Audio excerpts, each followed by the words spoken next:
Se cumplen ya los 225 años del nacimiento de uno de los filósofos más importantes de la modernidad, una bisagra del pensamiento entre el siglo XIX y el XX, cuya obra influyó de manera decisiva en muchas de las figuras culturales que han definido el último siglo. Es Arthur Schopenhauer, considerado el gran maestro del pesimismo, que nació en la entonces alemana localidad de Danzig, hoy ocupada por Polonia y rebautizada como Gdansk, y que vivió su vida profundamente preocupado por darle un sentido. Para festejar su potencia creativa y filosófica, la editorial Herder ha editado un fascinante resumen de sus ideas bajo el título de El arte de sobrevivir, recopilado por Ernst Ziegler. Un libro lúcido y muy atractivo, según el filósofo, editor y periodista especializado Carlos Javier González Serrano. En uno de los prólogos al Mundo Voluntad y Representación decía que si su libro se compraba y por fortuna no se leía, no se acababa de leer, podría quedar muy bien el tocador de alguna señorita de adorno. Bueno, pues en este sentido este libro es una maravilla en lo que toca la edición. Luego hay una excelente selección de textos,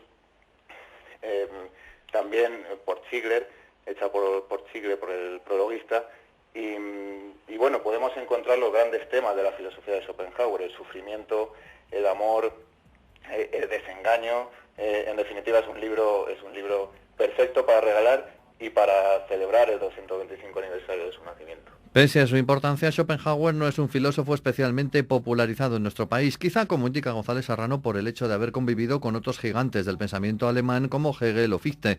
Sin embargo, su huella está muy presente en autores como Miguel de Unamuno. Si tomamos el sentimiento trágico de la vida como referencia, podemos ver cómo no solo Unamuno, sino también Baroja y cierto sector de la generación del 98, o así llamada, coge o extrae de Schopenhauer los rasgos más pesimistas, por así decir, y los transporta a su filosofía o a su literatura.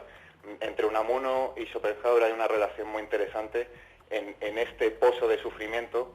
Y de tanto sufrimiento vital y cómo sobrevivir a ello. Sobre todo, trata también este libro, cuya estela se puede ver proyectada en otros muchos autores posteriores. Además influenció en autores como Nietzsche, como Cioran, Mailänder y Freud, que no es propiamente un filósofo, y en literatos tan importantes como Proust, Tolstoy o Baroja, y el propio Unamuno que ya hemos mencionado.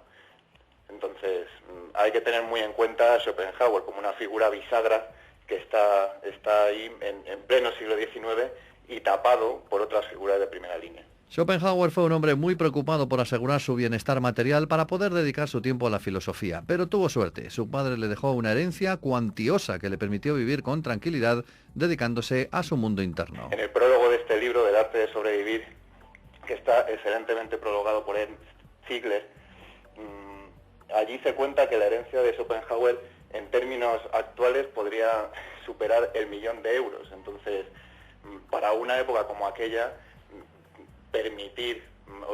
poder permitirse el lujo de vivir de la filosofía no estaba al alcance de muchos. De hecho, siempre se quejaba de Hegel, por ejemplo, de esos profesores de filosofía que se ganan la vida precisamente con la filosofía, porque la filosofía para Schopenhauer no era un medio, sino era el fin último de la vida. Es por eso por lo que el filósofo germano no fue nunca amigo de revoluciones como las que vivió en su época, como la de 1848 o la anexión de Danzig a Prusia. Todo esto a él le tiene, dicho en llano, comida a la moral, y es que